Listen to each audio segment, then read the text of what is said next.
His story is still told in hushed voices across North Carolina. Lazarus, an enslaved man who devised a revenge so meticulously calculated that 9 plantation supervisors burned alive in a single night. 9 men, 1 fire, 0 survivors. This was not a crime of passion, not a spontaneous act of rage. This was methodical, deliberate, executed with the precision of a master craftsman who understood exactly how to turn the very industry that enslaved him into an instrument of death. But what drives a man to such calculated vengeance? What did those 9 supervisors do to Lazarus that made burning them alive the only acceptable justice?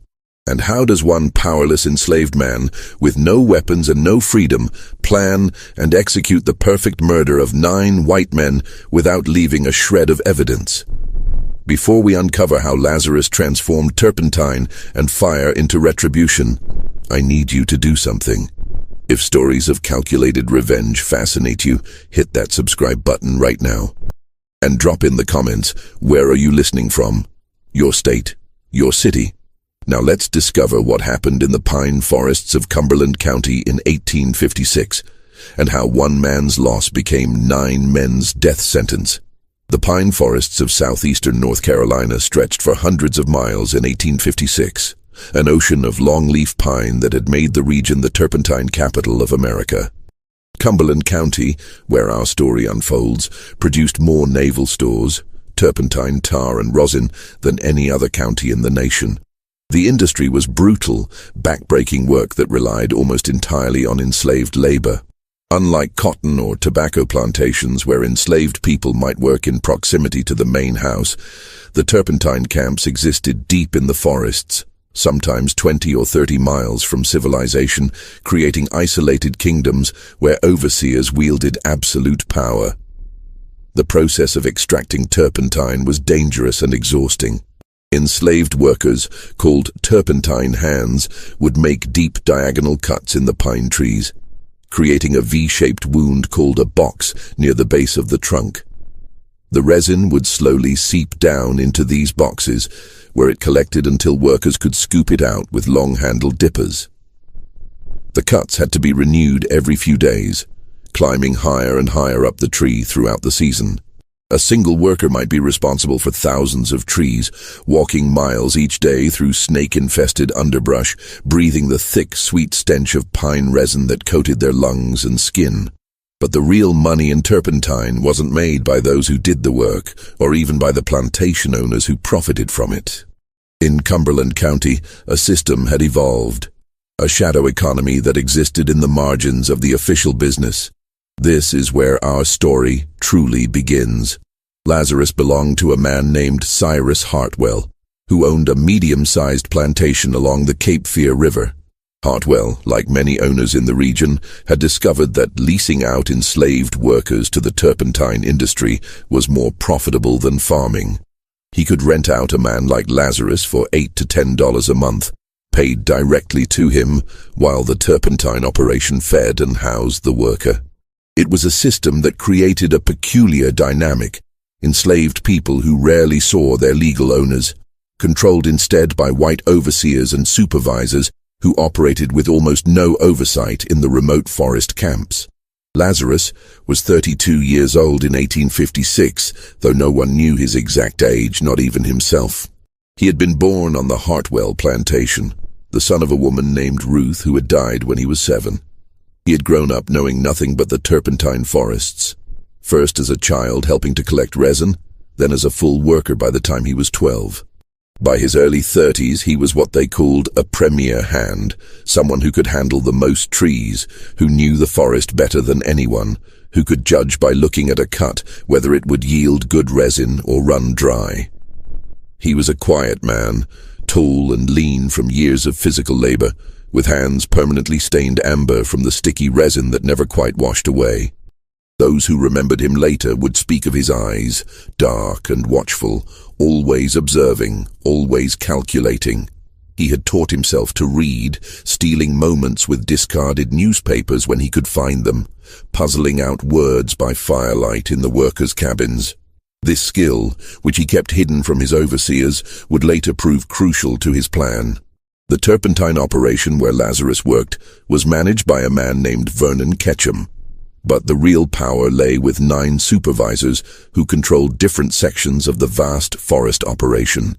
These men were not plantation owners themselves. They were overseers, poor whites who had clawed their way up from poverty to positions of authority over enslaved workers. Their names would later be recorded in the official death records: Samuel Pruitt, Jedediah Stokes, Nathaniel Boggs, Elias Crenshaw, Hosea Talbot, Abner Liddell, Silas Farrow, Beauregard Vinson, and Thomas Garraway. Each supervised between 20 and 40 enslaved workers in different sections of the pine forest, and each had developed his own reputation for cruelty. Pruitt was known for his whip, which he wore coiled at his belt like a snake. Stokes preferred psychological torture, threatening to sell workers' children if they didn't meet quotas. Boggs had a system of fines for imagined infractions, though the enslaved workers never saw any wages from which these fines could be deducted. The punishments were instead extracted in additional labor, food reductions, or physical abuse. What no one knew, not Vernon Ketchum, not the plantation owners who leased out their human property, not even the other white workers in the turpentine operation, was that these 9 supervisors had created their own private enterprise within the larger business. It began, as many stories of injustice do, with a woman. Her name was Dinah, and she had been Lazarus's wife for 3 years. They had married in the way enslaved people could marry, without legal recognition, without ceremony, but with a bond as real as any blessed by church or state. Dinah worked in the cooking shack that served the turpentine workers, preparing the meager rations of cornmeal, salt pork, and molasses that constituted their daily meals. She was 26, with a quick laugh that could lighten even the darkest days in the forest camps, and she was 6 months pregnant with their first child. On a Thursday evening in March of 1855, more than a year before the fire, Lazarus returned to the workers' compound to find Dinah missing from the cooking shack. The other women there wouldn't meet his eyes. Finally, an older woman named Hattie pulled him aside and whispered that Silas Farrow had taken Dinah to his cabin an hour before sunset. The supervisors' cabins were off-limits to the enslaved workers, a cluster of rough-hewn structures about a quarter-mile from the workers' quarters. Lazarus approached Farrow's cabin as the last light was fading from the sky, his heart hammering against his ribs. He could hear voices inside, Dinah's voice high and frightened, and Farrow's drunken laughter. What happened next was later disputed in the whispered accounts that circulated through the enslaved community. Some said Lazarus kicked in the door, others said he tried the handle and found it unlocked. But everyone agreed on what he saw. Dinah pressed against the wall, her dress torn, and Farrow advancing toward her with his belt undone. Lazarus crossed the room in 3 strides and struck Farrow across the face. The supervisor, drunk and caught off balance, fell hard against his own table, which splintered beneath his weight. For a moment, the only sound was Farrow's ragged breathing and the distant chirping of evening crickets. Then Farrow stood up, blood streaming from his nose, and smiled. "You just made the biggest mistake of your life, boy," he said quietly. Lazarus took Dinah's hand and pulled her from the cabin. They ran through the darkening forest, knowing that running solved nothing, that there was nowhere to go, but driven by pure instinct to escape. They made it as far as their own cabin before 6 white men caught up with them, Farrow among them, his face swollen and dark with rage. What followed was meant as a lesson to the entire workforce. The 9 supervisors, all of them, gathered the enslaved workers into a clearing lit by torches. Lazarus was tied to a whipping post that had been erected for just such occasions, and Samuel Pruitt, with his famous whip, delivered 40 lashes while the others watched. But that wasn't the worst of it. When Lazarus was cut down, barely conscious, Jedediah Stokes stepped forward with the announcement. "This one's shown himself to be uppity," Stokes declared, his voice carrying across the silent crowd. "Too dangerous to keep here. Mr. Hartwell will be notified that we're selling him south come morning. And his woman, too." Dinah screamed. Being sold south meant the sugar and cotton plantations of the Deep South, where enslaved people were literally worked to death, where life expectancy was measured in years rather than decades. And pregnant as she was, the journey alone might kill her. But Abner Lydell, the youngest of the supervisors, held up his hand. "Now, hold on," he said, a cruel smile playing at his lips. "I got a better idea. Vernon's been wanting to expand the operation west, toward the Lumber River. That's hard country, not many workers want to go there. What say we keep the woman here, let her work off his debt? She can cook, can't she? We need cooks, but this one," he jerked his thumb at Lazarus, "he goes west, alone. That way, he knows his woman and his child are here, depending on his good behavior. He steps out of line even once, she pays for it." The 9 supervisors conferred briefly, then nodded. It was agreed. Lazarus would be separated from Dinah, but not sold. He would work the most remote, most dangerous section of the turpentine operation, 40 miles west, in the swampy bottomlands near the Lumber River, where the trees grew in standing water and cottonmouth snakes dropped from branches overhead. And if he caused any trouble, if he failed to meet his quota, if he showed even a hint of defiance, word would be sent back, and Dinah would be punished.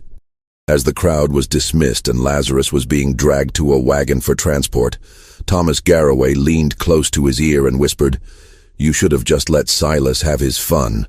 Would have been over in 5 minutes. Now you get to spend the rest of your life wondering if she's safe, wondering if your baby will ever know its father. Was it worth it, boy?" Lazarus said nothing. His back was on fire, his wrists bloody from the ropes, but his eyes were clear as he looked at each of the 9 men in turn. He was memorizing their faces, though he didn't yet know why. The wagon carried him west that very night, and he didn't see Dinah again for 3 weeks. When he finally was allowed a brief visit, accompanied by 2 armed guards, he found her thinner, her eyes hollow with fear and exhaustion. She told him, speaking quickly in the few minutes they had, that she'd been forced to work 16-hour days in the cooking shack, that the supervisors had cut the rations for all the women as collective punishment, that Silas Farrow walked past her several times a day just to remind her he could take whatever he wanted whenever he chose. "But the baby?" Lazarus asked, his hand trembling as it hovered over her swollen belly. "Still strong," she whispered. "Still kicking. It knows its daddy is fighting for us." That was the last time he spoke to her alive. In the swamplands near the Lumber River, Lazarus worked in conditions that would have broken most men. The operation there was smaller, more primitive, with only about 15 enslaved workers and 2 white overseers. The pines grew differently here, twisted and stunted by the wet soil, yielding less resin and requiring more cuts to produce the same amount. The water that pooled around the bases of the trees was often knee-deep, breeding grounds for mosquitoes and snakes. Workers developed fevers, infections, mysterious ailments that left them too weak to meet their quotas. But Lazarus learned things in that swamp that would later prove invaluable. He learned that turpentine vapors, which were always present in the forest air, became especially concentrated in enclosed spaces. He learned that these vapors were heavier than air, settling in low places, invisible and odorless until someone brought a flame near them. He had seen a storage shed explode one afternoon when an overseer lit his pipe too close to an open barrel. The flash of ignition, the roar of flames consuming everything in seconds, the man's screams cut short by the inferno. He learned that the resin itself, once heated, became a fuel that water could not extinguish. He watched as workers tried to put out a small fire in a collection vat, only to see the water spread the burning resin across the ground like liquid hellfire. And he learned that the smoke from burning pine resin was thick and black, choking, capable of suffocating a man before the flames ever touched him. These observations, catalogued silently in his mind, seemed like random pieces of a puzzle he didn't yet know he was assembling. 3 months into his exile in the swamps, a new worker arrived. A young man named Isaiah, who had been transferred from the main operation. Isaiah brought news from the camp where Dinah worked. and the news was devastating. Dinah had lost the baby. Isaiah, speaking in whispers during the brief evening hours when the workers were left unsupervised, explained what had happened. Dinah had been forced to lift a heavy iron pot of boiling water despite her advanced pregnancy. She had pleaded with the supervisor on duty, Hosea Talbot, that the pot was too heavy, that she needed help. Talbot had responded by threatening to withhold her rations if she didn't do as she was told. She had lifted the pot, felt something tear inside her, and collapsed. The baby, a boy, was stillborn 2 days later. They didn't even let her rest, Isaiah said, his voice breaking. Had her back in the cooking shack 3 days after. Said she was faking her grief to get out of work. Lazarus received this news in silence. He was standing knee-deep in swamp water, the evening sun turning the sky orange through the pine branches overhead. Something changed in him in that moment, not a breaking but a hardening, a transformation of grief into something colder and more purposeful. He asked Isaiah one question. The 9 supervisors who run the main operation, do they still meet regular? Isaiah nodded. First Friday of every month they all gather at old Pharaoh's cabin. Poker game, they say. Sometimes they're there till near dawn. Lazarus said nothing more about it, but he began to plan. Over the following months, Lazarus became a model worker. He exceeded his quotas, never complained, showed nothing but deference to the overseers in the swamp. His exemplary behavior earned him small privileges, an extra biscuit with dinner, permission to stay up an hour later than the other workers to mend his tools. He used these moments of relative freedom to continue his secret education, finding old newspapers that the overseers had discarded, studying not just the words, but the way white men conducted their business, the language they used, the methods they employed. In November of 1855, 8 months after losing his son, Lazarus was transferred back to the main operation. The official reason was that he had proven himself rehabilitated, that his good behavior had earned him a return to less harsh conditions. But Lazarus knew the real reason. They were short-handed at the main camp, and bodies were needed for the winter tapping season. When he arrived back at the compound, he learned that Dinah was gone. She had been sold, actually sold this time, to a plantation owner in South Carolina 3 weeks earlier. No one knew exactly where. The supervisors had decided she was too melancholy, too slow in her work since losing the child. They had sold her for $75 and pocketed the money themselves, telling Cyrus Hartwell that she had run away. This was the final piece of information Lazarus needed. The 9 supervisors weren't just cruel, they were thieves, stealing from the very plantation owners they served. And if they were bold enough to sell an enslaved person and pocket the proceeds, what other schemes might they be running? Lazarus began to watch and listen with renewed purpose. The turpentine operation, Lazarus gradually discovered, was a masterwork of systematic theft. The 9 supervisors had spent years perfecting their scheme, and it was brilliantly simple. They were responsible for measuring and recording the amount of turpentine, tar and rosin produced by their respective sections of the forest. These measurements were supposed to be reported accurately to Vernon Ketchum, who in turn reported to the plantation owners, but the supervisors had developed a system of false accounting that skimmed profits at every level. Lazarus pieced this together through careful observation and by taking enormous risks. He learned to read the ledgers that the supervisors kept, stealing moments when a book was left unattended, memorizing numbers and comparing them to the actual production he witnessed. He discovered that the supervisors underreported production by about 15%. Not enough to raise immediate suspicion, but enough to accumulate significant quantities of unreported naval stores over time. These unreported barrels of turpentine, tar, and rosin were hidden in various locations throughout the forest, stored in abandoned shacks or buried in waterproof containers. Once every few months a wagon would arrive at night, and these hidden stores would be loaded and transported away, sold to buyers in Wilmington or Fayetteville who asked no questions about provenance. The money was split among the 9 supervisors, each receiving an equal share of what amounted to hundreds of dollars per year, a fortune for men of their station.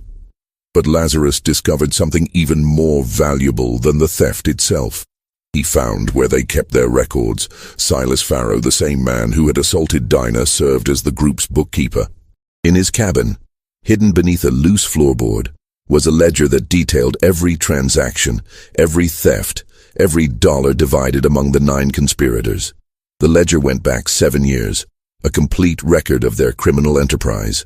Lazarus saw this ledger only once, during a brief moment when Farrow had left his cabin unlocked while drunk. Lazarus had slipped in, found the hiding spot, memorized as much as he could, and left without disturbing anything. That ledger, Lazarus realized, was both the supervisor's insurance policy and their greatest vulnerability. They kept it as protection against each other, proof of shared guilt that prevented any one of them from betraying the others. But it was also evidence that could destroy them all if it fell into the right hands, or the wrong ones. Lazarus understood that simply revealing the theft wouldn't bring him justice. The word of an enslaved man against 9 white supervisors would mean nothing in any court, legal or otherwise. Even if plantation owners believed him, the supervisors would likely face fines or dismissal at worst, and Lazarus would be sold or killed for his trouble. Revenge, if it was to come, needed to be absolute and untraceable. He began to formulate his plan in January of 1856. The monthly meetings of the 9 supervisors followed a predictable pattern. They gathered at Silas Farrow's cabin on the first Friday of each month, ostensibly to play cards and drink. Farrow's cabin was the largest and most isolated, situated nearly a mile from the nearest worker quarters, surrounded by dense pine forest on all sides. The meetings typically lasted from sundown until well past midnight, sometimes until dawn. During these gatherings, they would divide their illicit profits, plan the next month's thefts, and celebrate their success with corn whiskey that Hosea Talbot brought from his brother's still. Lazarus learned these details through careful observation and by cultivating sources among the other enslaved workers. An older man named Silas, different from Supervisor Farrow, worked as a kind of servant to the supervisors, bringing them firewood, cleaning their cabins, tasks that gave him access to their spaces and their conversations. Silas trusted Lazarus, had known him since he was a boy, and shared what he observed without fully understanding why Lazarus was so interested. "They get awful drunk at those meetings," Silas mentioned one evening. "Last month, 3 of them passed out right there in Farrow's cabin, didn't stumble home till near sunrise, and they always lock the door from the inside. Don't want nobody disturbing their card game, they say. Got all the windows shuttered up tight too. Keep the light from showing through the forest. Locked from the inside. Windows shuttered. 9 men drunk and isolated in a cabin surrounded by pine forest with turpentine operations all around them." The pieces were coming together. Lazarus knew that timing would be everything. The first Friday of February was too soon. He needed more preparation. March was possible, but the rains came heavy in March, which might interfere with his plan. April was too late. By April, something might change. Someone might be transferred. The pattern might be broken. February would have to work. He would need just under a month to prepare. His plan required 3 key elements: access to concentrated turpentine, a delivery method, and an alibi that would place him far from Farrow's cabin when the fire occurred. For the turpentine, Lazarus had an advantage. As a premier hand, he was trusted with some of the operation's more technical tasks, including the distillation process that separated crude gum turpentine into spirits of turpentine and rosin. The spirits, pure, highly volatile turpentine, were normally stored in sealed barrels under careful supervision. But Lazarus was sometimes tasked with transferring small amounts into containers for various uses around the operation. Over the course of 3 weeks, he began transferring slightly less than required, hiding the excess in small jars that he buried at various locations in the forest. A few ounces here, a few ounces there, never enough to be noticed, but accumulating steadily toward the gallon he estimated he would need. The delivery method was more complex. He couldn't simply pour turpentine around the cabin and light it. That would be immediately recognized as arson. The fire needed to appear accidental, the kind of tragedy that occurred periodically in turpentine operations where flammable materials were constantly present. He needed the fire to start from within the cabin, to catch the 9 men by surprise, to spread faster than they could react. This is where Lazarus's forbidden literacy became crucial. In a discarded newspaper, he had once read about a technique used by Confederate saboteurs during the early days of tensions between North and South, delayed ignition devices using various chemical combinations. The article had been vague, meant more to alarm readers about enemy tactics than to provide instructions, but it mentioned something about phosphorus and sulfur mixtures that could be triggered by air exposure. Lazarus didn't have access to phosphorus, but he knew that matches, relatively new technology in 1856, contained white phosphorus in their heads. And he knew that certain chemical reactions could generate heat slowly over time. What if he could create a delayed ignition by carefully controlling how air reached flammable materials? He experimented in secret, using tiny quantities of materials, hiding his tests in remote corners of the forest where no one ventured. He discovered that turpentine-soaked rags, if sealed in a container with a slow air leak, would eventually reach a temperature where spontaneous combustion could occur, especially if combined with certain chemical accelerants he could extract from the work materials around him. Linseed oil from the barrel treatments, sulfur from matches, even certain types of tree sap that contained volatile compounds. The timing was impossible to predict precisely, but he found he could create conditions where ignition would occur anywhere from 3 to 8 hours after the materials were set. It wasn't perfect, but it might be enough if he could position the materials correctly and ensure the supervisors stayed in the cabin long enough. For his alibi, Lazarus needed to be visible and accounted for, far from Pharaoh's cabin at the time of the fire. He volunteered for a task he normally avoided, night watch at one of the collection points, a duty that required a worker to stay awake through the night, guarding barrels of processed turpentine from thieves or animals. The collection point he volunteered for was 3 miles east of Pharaoh's cabin, and the overseer in charge was known to check on the night watchman multiple times to ensure he wasn't sleeping. It would be a perfect alibi, but there remained one enormous problem. How to get his incendiary materials into Pharaoh's cabin without being seen, and how to position them where they would be most effective. The solution came from an unexpected source. Silas, the older enslaved man who served the supervisors. In late January, Silas mentioned casually that Pharaoh had asked him to bring extra firewood to the cabin before the February meeting. Says they want a good fire going, keep the chill off while they play cards, Silas explained. Wants a whole cord of wood stacked inside the cabin ready to feed the fire all night. Lazarus felt his pulse quicken. Firewood. Stacked inside the cabin.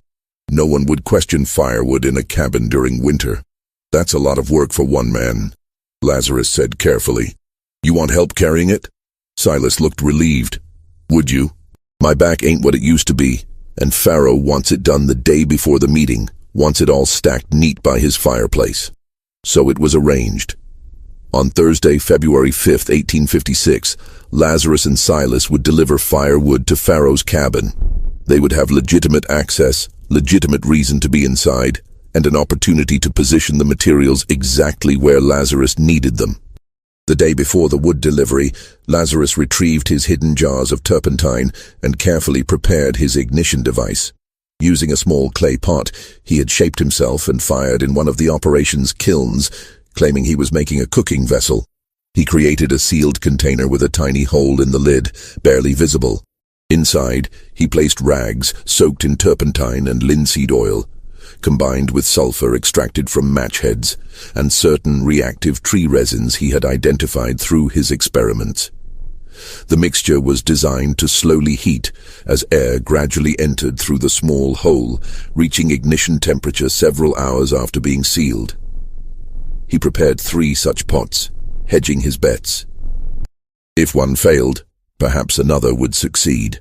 Each pot was small enough to hide among firewood, and he disguised them by coating the outside with ash and dirt, so they looked like nothing more than old, forgotten containers. On Thursday afternoon, Lazarus and Silas loaded a wagon with split firewood and drove it to Pharaoh's cabin.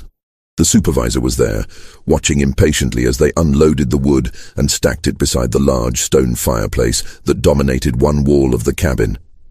The cabin was roughly built but spacious, with a heavy wooden table in the center where the supervisors would play cards, a few chairs scattered around, and shelves holding bottles of whiskey and other supplies. "Stack it neat," Pharaoh barked. "I don't want no mess tomorrow night. This is an important meeting."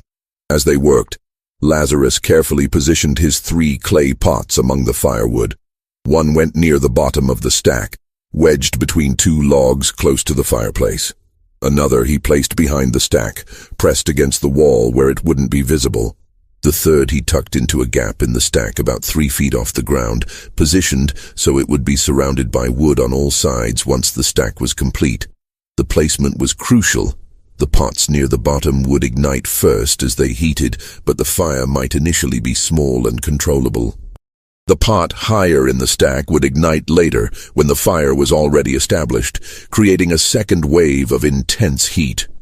And all of them were positioned to create an inferno that would spread rapidly through the dry wood, the wooden floor, the wooden walls, everything in the cabin that could burn. But Lazarus had one more element to add. In his experimentation, he had discovered that turpentine vapor, being heavier than air, would settle in low places if released in an enclosed space. If he could ensure vapor accumulation before ignition, the resulting explosion would be catastrophic. As they finished stacking the wood, Lazarus pretended to stumble, dropping several logs. In the confusion of picking them up, he used a small knife to puncture 2 of the sealed turpentine containers he had hidden among the firewood. The liquid began to slowly seep out, soaking into the wood around it, beginning to evaporate and settle toward the floor. The smell was there, but faint, and in a cabin where turpentine-related materials were often stored, it wouldn't raise suspicion. "You clumsy fool," Pharaoh snapped. "Get that wood stacked right and get out." They finished quickly and left. As they drove the wagon away, Silas remarked, "You seem nervous. Something wrong?" "Just tired," Lazarus replied. "This work wears a man down." That night, Lazarus barely slept. His mind ran through every step of the plan, every possible failure point. What if the pots didn't ignite? What if they ignited too soon, before the supervisors arrived? What if someone discovered them before the meeting? What if the fire started but the men escaped? But by morning, it was too late to change anything. The mechanism was set in motion. Friday, February 6, 1856, dawned cold and clear. Lazarus reported for his regular work, tapping trees in his assigned section of the forest. He worked mechanically, his mind elsewhere, counting down the hours until evening. At 4 o'clock, he reported to the overseer to begin his night watch duty at the collection point 3 miles east of Pharaoh's cabin. The overseer, a man named Duncan, walked him to the collection point personally, showed him where to sit, where to keep the lantern, and reminded him that he would be checking throughout the night. "I catch you sleeping, you'll get the lash," Duncan warned. "This turpentine's valuable, can't have it stolen or spilled." "Yes, sir," Lazarus replied. "I'll keep good watch."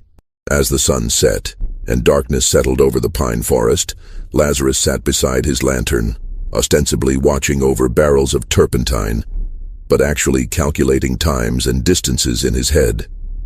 Pharaoh's cabin was 3 miles west. The supervisors usually arrived around sundown, which was happening now. They would drink, play cards, conduct their business. Based on his observations and what Silas had told him, they typically settled in for serious drinking around 2 or 3 hours after arrival. His clay pots, if his calculations were correct, would reach ignition temperature sometime between 8 and midnight. A wide window, but one that should coincide with the supervisors being drunk, comfortable, and trapped inside the locked cabin. At 8 o'clock, Duncan made his first check, appearing out of the darkness to ensure Lazarus was awake and alert. "All quiet?" he asked.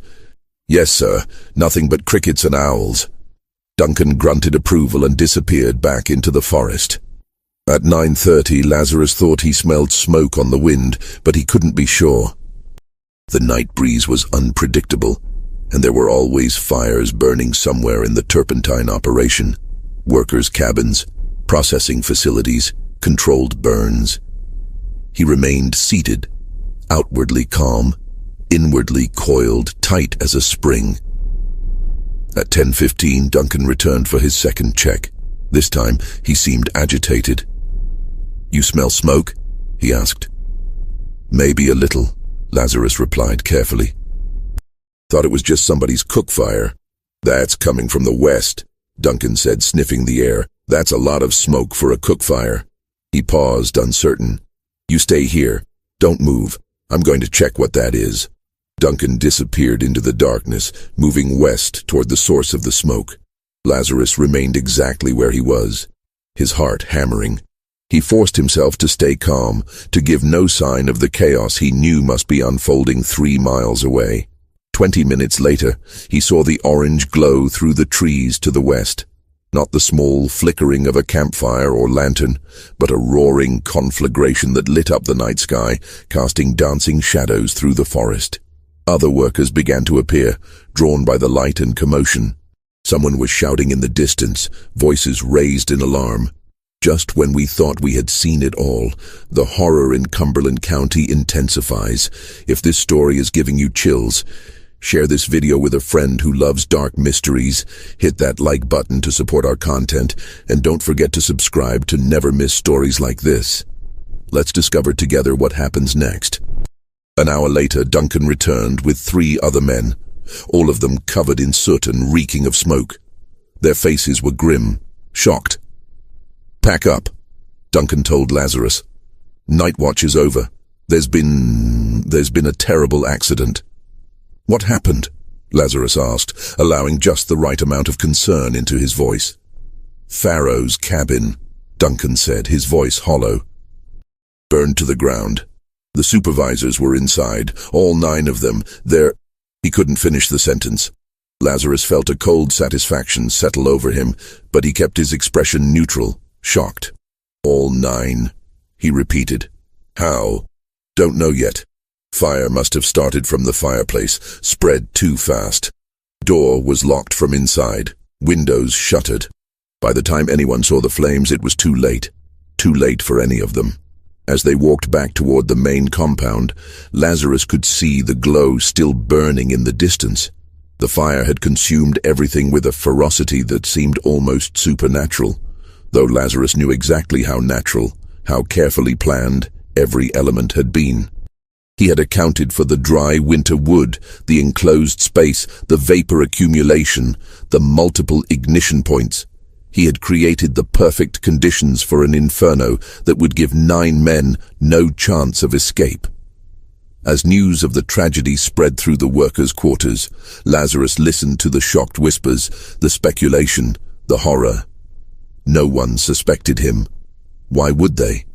He had been 3 miles away, under direct supervision, with witnesses who could confirm his presence throughout the evening. He was simply another enslaved worker, shocked by the terrible accident that had claimed the lives of 9 white men. But as he lay on his bunk that night, listening to the distant shouts of men still fighting the fire's remnants, Lazarus felt no triumph.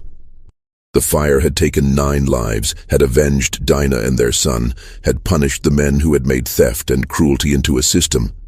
But it hadn't brought his wife back. It hadn't restored what had been stolen from him. It had simply balanced a ledger written in blood and ash.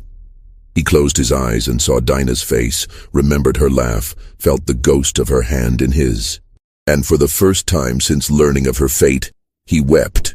Not tears of grief alone, but tears of release, of a burden finally set down, of a debt finally paid. The investigation into the fire began at dawn. Vernon Ketchum arrived with the plantation owners, including Cyrus Hartwell and several officials from Fayetteville. The scene was one of total devastation. Pharaoh's cabin had been reduced to a smoking foundation of charred wood and stone. The 9 bodies, or what remained of them, were barely identifiable as human. The heat had been so intense that the very bones had partially calcined, turning to ash and fragments. The initial conclusion was swift and certain: tragic accident. The fire had clearly started near or in the fireplace, possibly from a spark igniting the stack of firewood that Silas and Lazarus had delivered the day before. The door had been locked from the inside, the windows shuttered against the cold, creating a death trap once the flames began. The men had been drinking.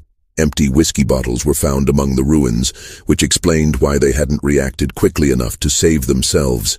"Terrible thing," Hartwell said, standing beside the ruins. 9 good men, all at once. This'll set the operation back months. But Vernon Ketchum was not entirely satisfied with the simple explanation. He was a careful man, one who had built his business on attention to detail, and something about the scene troubled him. The fire had burned too hot, too fast. Even accounting for the firewood and the wooden structure, the intensity suggested accelerants, and in a turpentine operation, accelerants were always present. But why would there be concentrated turpentine in a supervisor's cabin? He walked the perimeter of the ruins, noting the pattern of the burn. The most intense heat seemed to have been centered in 3 locations. Near the fireplace, yes, but also along the western wall and in the middle of the room. 3 distinct points of maximum combustion. That was unusual for a fire that had supposedly spread from a single source. "Silas," Ketchum called to the old man who had helped deliver the firewood. "You brought wood here yesterday?" "Yes, sir. Me and Lazarus, we stacked it all neat like Mr. Farrow wanted." "Was there anything else in that wood? Any containers? Any materials?" Silas shook his head. "Just wood, sir. Split pine, good and dry." Ketchum turned to Lazarus, who stood among the gathered workers, his face appropriately somber. "You helped with the wood?" "Yes, sir." "Did you notice anything unusual? Anything in the cabin that seemed out of place?" Lazarus met Ketchum's eyes directly, his expression open and honest. "No, sir. Just the cabin like always. Mr. Farrow, he watched us the whole time, made sure we stacked the wood neat. We did what we were told and left." Ketchum studied him for a long moment.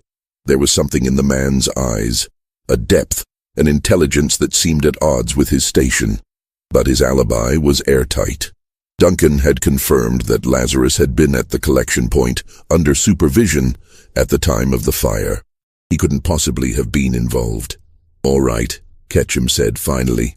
"Back to work, all of you. We've got quotas to meet, tragedy or not." But Ketchum's suspicions, though he didn't act on them immediately, led him to conduct a more thorough examination of the supervisor's affairs. What he discovered shocked him to his core.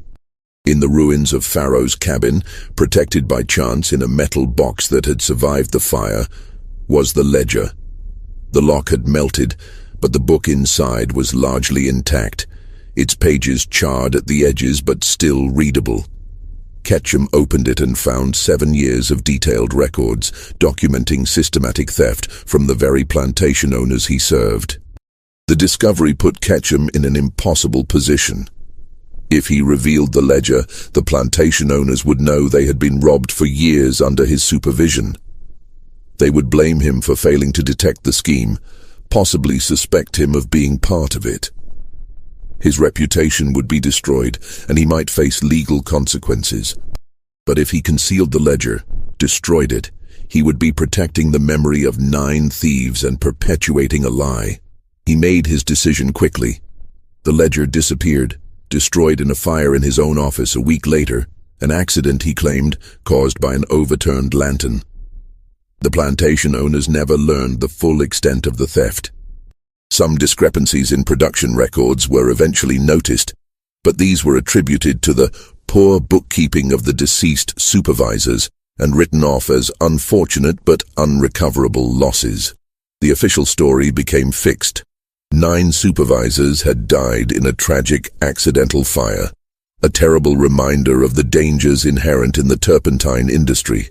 They were buried in a mass grave in the local cemetery, their names recorded on a simple stone marker. At the funeral, attended by the plantation owners and other white citizens of the county, they were eulogized as hard-working men taken too soon by fate. Not a single enslaved person attended the funeral. And if any of them suspected the truth about that fire, they kept their suspicions to themselves. In the weeks following the fire, the turpentine operation underwent significant changes. New supervisors were brought in, men from other counties who had no connection to the previous regime. These new men were, if anything, more closely monitored by the plantation owners, who had become nervous about oversight in the wake of the tragedy. The system of isolated forest camps continued, but with more frequent inspections, more direct accountability. For Lazarus, life returned to a routine that was simultaneously familiar and forever altered. He worked his assigned trees, met his quotas, and gave no one any reason to notice him. But those who knew him well saw changes. He was quieter than before, more withdrawn. The spark that Dinah had kindled in him, that brief period of hope and connection, had been extinguished along with 9 lives in a burning cabin. 3 months after the fire, in May of 1856, Lazarus received unexpected news. Cyrus Hartwell, his legal owner, had decided to sell him. Not south, as he had once feared, but to a plantation owner in eastern North Carolina who needed experienced turpentine workers. The sale was routine, unremarkable. Just another transaction in the endless buying and selling of human beings that characterized the era. But before Lazarus left Cumberland County, an old woman named Hattie, the same woman who had first told him about Dinah's assault, pulled him aside. She was one of the few people who seemed to understand what had really happened that February night, though she never spoke of it directly. "I heard something," she said quietly, her eyes meeting his. "Heard that Dinah, she's working on a plantation near Charleston, belonged to a man named Rutledge, grows rice in the low country. Don't know if it's true, but that's what I heard." Lazarus absorbed this information without expression, but inside, something shifted. Dinah was alive. She was far away, in South Carolina, working in the deadly rice fields where malaria and exhaustion killed workers by the dozens. But she was alive, and now he knew where to find her. "Thank you," he said simply. Hattie nodded. "Don't know what happened in that fire," she said carefully. "Don't want to know. But whatever debts you settled, I hope they gave you some peace." "Peace isn't what I found," Lazarus replied. "But maybe it's what I paid for." The sale went through, and Lazarus was transported to his new location, a plantation near the town of Kinston.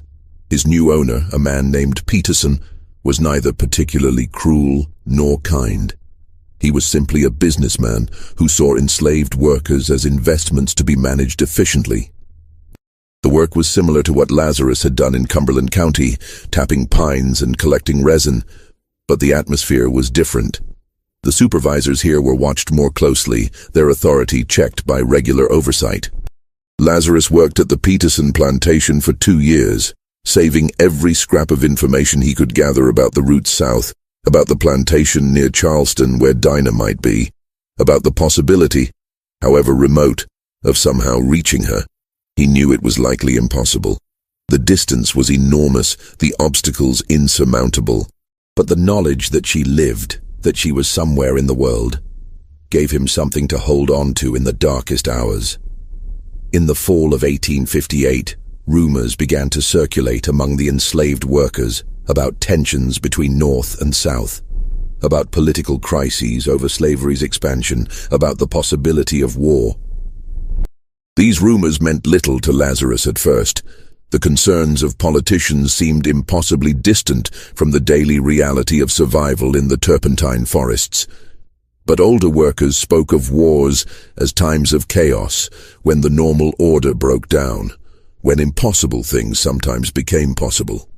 Then, in October of 1858, something extraordinary happened. A man appeared at the Peterson plantation claiming to be a slave trader, with documents authorizing him to purchase several workers for a buyer in South Carolina. Among the workers he sought to purchase was Lazarus. The price offered was generous, $120, more than Lazarus's probable market value. Peterson, always attentive to profit, agreed to the sale. Within 2 days, Lazarus found himself shackled in a wagon heading south, along with 3 other workers who had also been purchased. The trader was a rough-looking man who said little, driving the wagon with efficient determination. They traveled for 3 days, stopping at roadside camps at night. On the third night, as they made camp in a dense forest somewhere in the border region between North Carolina and South Carolina, the trader did something unexpected. He unlocked Lazarus's shackles. "You can run if you want," the trader said quietly, "or you can listen to what I have to say." Lazarus, wary but curious, stayed seated. "Who are you?" "Name's not important. What's important is that an old woman named Hattie, back in Cumberland County, she got word to certain people that you needed to get south. Needed to find someone near Charleston. That's going to cost you, though.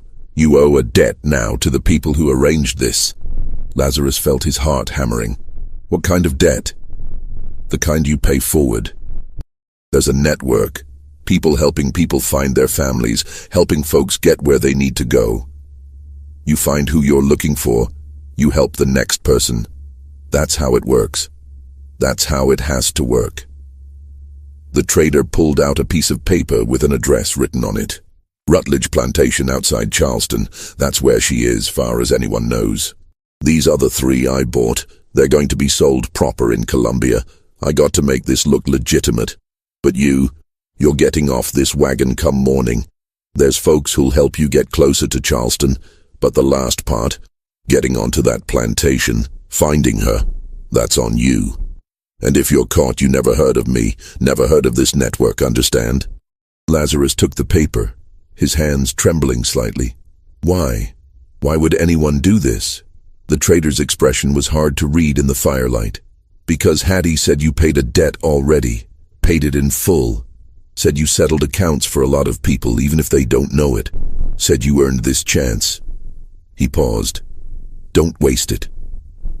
The next morning, the wagon stopped at a crossroads. The trader nodded toward a narrow path leading east. "Follow that path 3 miles, you'll come to a farm. Ask for a woman named Grace. Tell her you're the one from Cumberland County. She'll know what to do." Lazarus climbed down from the wagon, free of shackles for the first time in years. He looked back at the trader once, meeting his eyes in silent acknowledgement, then turned and walked down the path into an uncertain future. The network that helped Lazarus was part of a larger, loosely organized system that had existed in the shadows of the South for decades. Free black people, sympathetic whites, and enslaved people themselves, all working together to reunite families torn apart by slavery's brutal economics. It operated on principles of mutual aid and secrecy, each person knowing only their small part of the larger whole, each link in the chain protecting the others through deliberate ignorance of the full network. Grace, the woman at the farm, was a free black woman who had purchased her own freedom 20 years earlier, and now used her legitimate business, selling produce to plantation kitchens, as cover for helping people navigate the dangerous geography of the enslaved South. She hid Lazarus for 3 days while arrangements were made, then sent him on to the next link in the chain, a white farmer who opposed slavery on religious grounds. From there, Lazarus moved through a series of way stations, each bringing him closer to Charleston. The journey took nearly a month of hiding in barns and root cellars, of traveling by night, of assuming different identities and stories. He posed as a worker being transferred between plantations, as a slave hired out for temporary labor, as whatever the situation required.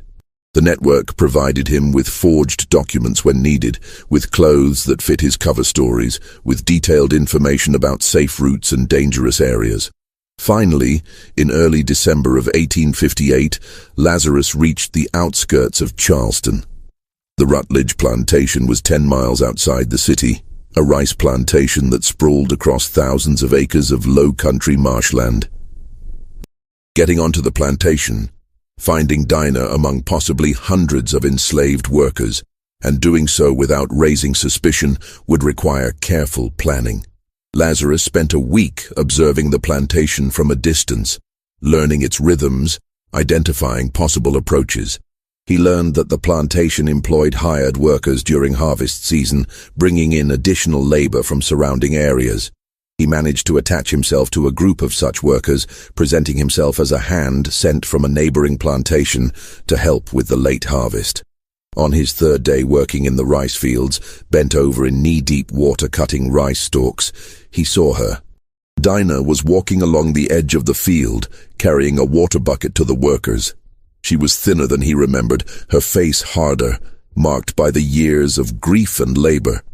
But it was unmistakably her, alive, moving through the world, existing in the same moment as he did. Their eyes met across 50 feet of rice paddy. Her bucket slipped from her hands, water spilling across the muddy ground. For a frozen instant, neither moved, both locked in a moment of recognition so profound it seemed to stop time itself. Then Dinah took a step toward him, and another, moving faster until she was running, splashing through the shallow water, not caring who saw, not caring about the consequences. Lazarus met her halfway, and when they came together, when his arms closed around her after 3 years of separation, the weight of everything he had done, everything he had endured, everything he had paid to reach this moment, finally made sense. They held each other in the middle of a rice field, two people who had been torn apart by a system designed to deny their humanity, now reunited through a combination of planning, luck, and the hidden networks of resistance that slavery's brutality had ironically created. Around them, other workers had stopped to watch, some smiling, some crying, all of them recognizing the miracle of two people finding each other across the vast, cruel distances of the enslaved South. "You found me," Dinah whispered against his chest. "How did you find me?" "I never stopped looking," Lazarus replied. "I never stopped." But their reunion was shadowed by the reality of their situation. Lazarus was there illegally, under false pretenses. He couldn't stay. They had perhaps days, maybe only hours, before his presence would raise questions, before someone would check his documentation more carefully, before the lie would collapse. That night, meeting in secret in the slave quarters, they talked in whispers about what to do. Lazarus told her about the network that had helped him, about the possibility of escape, of reaching free territory in the north. But Dinah shook her head. "I can't," she said. "Running, that's for the young, the strong. I'm neither anymore. And if I'm caught, if we're caught together, they'll kill us both. You know they will. Then I'll stay here," Lazarus said. "I'll find a way to be sold here, to work here with you. And live your whole life in rice fields that'll kill you in 5 years? You've already paid too much, Lazarus. Don't pay more." They argued through the night, each trying to convince the other to choose survival over reunion. But by dawn, they had reached an understanding.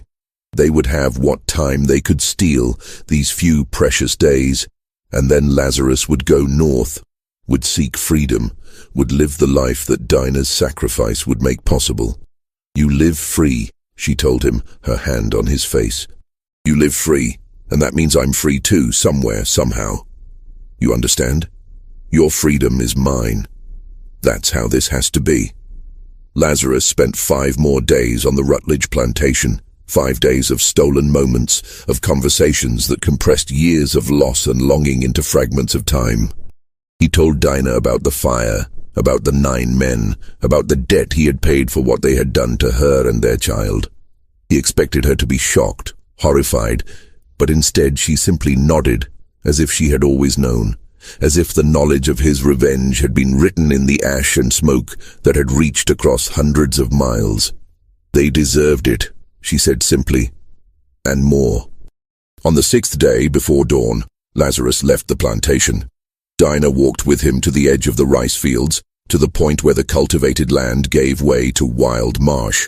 They held each other one last time, and then Lazarus turned north toward freedom, toward a future that would be forever marked by what he had lost and what he had done to avenge it. He never saw Dinah again. The historical record of what happened to Lazarus after December 1858 is fragmentary and uncertain. There are hints, suggestions, possibilities, but no definitive answers. Some accounts place a man matching his description in Pennsylvania in 1859, working in a lumber camp under a different name. Others suggest he made it to Canada, settling in a community of formerly enslaved people near Toronto. Still others claim he died attempting to cross into free territory, his body never recovered, his final fate unknown. What is certain is that 9 men died in Cumberland County, North Carolina, on February 6, 1856, in a fire that was officially ruled accidental. What is certain is that their deaths ended a scheme of systematic theft and cruelty that had operated for years under the cover of legitimate business. What is certain is that the deaths were so perfectly executed, so apparently accidental, that no one was ever charged. No investigation ever pointed to murder. The fire became a footnote in the history of North Carolina's turpentine industry, a tragic reminder of the dangers inherent in working with flammable materials. The 9 supervisors were largely forgotten, their names preserved only on a weathered stone marker in a cemetery that few people visit anymore. But among the descendants of enslaved people who worked in those pine forests, the story of Lazarus and the fire that killed 9 men persisted as oral history, passed down through generations. In these tellings, the story became a parable about justice that the legal system would never provide, about debts that could only be paid in fire and ash, about the lengths to which love and grief could drive a person who had nothing left to lose. The truth of what happened, the precise mechanics of how Lazarus planned and executed his revenge, if indeed it was his revenge, died with him. But the fire itself remains a historical fact, documented in county records, in the ledgers of plantation operations, in the death certificates of 9 men who all died on the same night, in the same place, in circumstances that were just plausible enough to be accepted as accident. Vernon Ketchum never spoke publicly about his suspicions regarding the fire, and the ledger he destroyed took its secrets to the grave. The plantation owners who had been robbed never learned the full extent of the theft, and the system that had enabled it, isolated camps, unchecked authority, human beings treated as property, continued until the Civil War finally destroyed the economic foundation on which it all rested. In the decades after the war, when formerly enslaved people began to tell their stories more openly, an old woman in Charleston was interviewed by a northern journalist writing about slavery's aftermath. Her name was Dinah, and she spoke about her life before freedom, about the hardships of the rice plantations, about the husband she had lost to the turpentine forests of North Carolina. The journalist asked if she ever learned what became of her husband, this man named Lazarus. "I believe he found his freedom," she said carefully. "One way or another, I believe he found what he was looking for, and that's enough for me to know." When pressed about the specifics, about whether her husband had escaped north or met some other fate, she smiled slightly and changed the subject. Some stories, her expression seemed to say, were not meant to be told in full, not meant to be written down in newspapers or preserved in archives. Some stories were meant to live in whispers, in the spaces between official history, in the memories of people who understood that justice and law were not always the same thing. The pine forests of Cumberland County still stand, though the turpentine industry that once defined the region has long since faded into history. If you walk through those woods today, you can still see the scars on ancient trees, the box cuts that were made over a century and a half ago, now healed over, but still visible as dark marks on weathered bark. And if you know where to look, you can find the foundation stones of Pharaoh's cabin, hidden beneath decades of forest growth, marking the spot where 9 men died in a fire that changed nothing and everything. This mystery shows us that the most carefully hidden truths often leave the faintest traces. A ledger destroyed, a name whispered across generations, a love that survived separation and loss to forge a path through impossible distances. What do you think of this story? Do you believe everything was revealed? Do you think Lazarus truly found freedom? Or did his revenge cost him more than he could bear? Leave your comment below. If you enjoyed this tale and want more horror stories like this, subscribe, hit the notification bell, and share with someone who loves mysteries buried in the shadows of American history. The past keeps its secrets well, but sometimes, if we listen carefully enough, we can hear the echoes of truth in the silence. See you in the next video.